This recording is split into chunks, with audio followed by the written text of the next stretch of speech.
আমাদের এরকম ক্রিকেটার আছে, ধরেন এই আন্তর্জাতিক মানে একজন মেধাবী কত সম্ভাবনা একটা খেলোয়াড় ছিল সাকিব আল হাসান, তিনি তার ইমেজকে ব্যবহার করেছেন জুয়ার বিজ্ঞাপনে, দাঁতের মাজনের বিজ্ঞাপনে।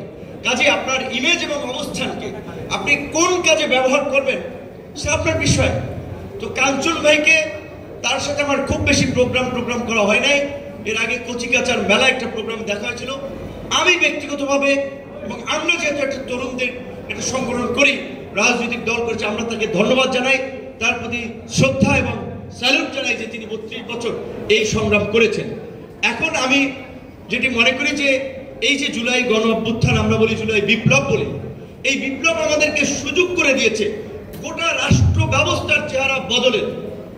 আমাদের এই যে আপনার সিপিডি, তারা তাদের যে গবেষণায় বলেছে যে বাংলাদেশ থেকে আপনার এই গত 16 বছরে 28 লক্ষ কোটি টাকা পাচার করেছে হাসিনা এবং তার গঙেরা, যেটা বাংলাদেশের 5টা বাজেটের সমান।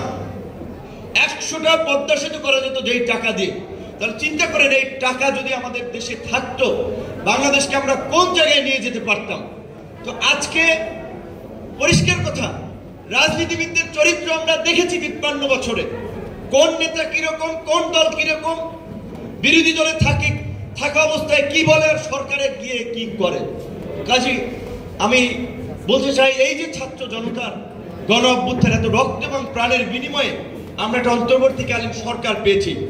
এই সরকার এই রাষ্ট্রকে একটা শুধুমাত্র নিরাপদ সড়ক নয়, একটা নিরাপদ ও মানবিক রাষ্ট্র হিসেবে গড়ে তুলবে, সেটি আমরা চাই। কিন্তু প্রকৃত অর্থে, সত্যিকার অর্থে এই গত 4 মাসে যে সরকারের কর্মকাণ্ড, তাতে আমরা আস্থা এবং ভরসা পাচ্ছি না যে সরকার ওইখানে বাংলাদেশকে নিয়ে যেতে পারবে। আর এই সরকার যদি না পারে, ব্যর্থ হয়, পরবর্তী রাজনৈতিক সরকার পারবে বলে আমি মনে করি না। আজকে এই যে আমাদের প্রতিবেশী রাষ্ট্রের সাথে আমাদের যা হচ্ছে, এটা তো আপনাদের বুঝতে হবে। তো পরিষ্কার যে তাদের দীর্ঘদিনের লালন পালন করা সোনার ডিম পাড়া হাঁস আওয়ামী লীগ খোয়ার ছেড়েছে। কাজে এখন আর তারা ডিম পাচ্ছে না, সোনার ডিম পাচ্ছে না। কাজে এই আওয়ামী লীগকে পুনর্বাসন করার জন্য, এই খোয়ারে ঢুকে ডিম নেওয়ার জন্য যা করা দরকার ভারত তাই করবে।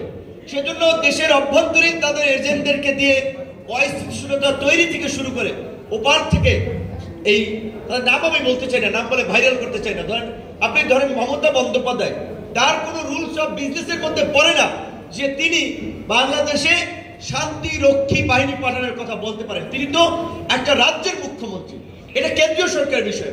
দ্বিতীয়ত আরেক ফটকা, মানে আলোচনায় থাকার জন্য আবল তাবল বলে। আগে মমতা বন্দ্যোপাধ্যায় পার্টি করেছে, শুভেন্দু অধিকারী হয়েছে বিজেপির পশ্চিমবঙ্গের রাজ্যের সভাপতি, এক অত্যন্ত উগ্র এবং বাজে প্রকৃতির একটা লোক। মমতা বন্দ্যোপাধ্যায় পার্টি করতো, তাকে নিয়ে যা বলছে তো বলছে, কিন্তু এখন তিনি আলোচনায় থাকার জন্য বাংলাদেশে কিছু হলেই হিন্দু ট্রাম্প কার্ডে, যেটা বিজেপির রাজনীতির পলিসি বা রাজনীতির যেটা টুলস, সেটা খেলেছে বাংলাদেশে হিন্দুরা অনিরাপদ, তাদের উপরে নির্যাতন হচ্ছে, নিপীড়ন হচ্ছে।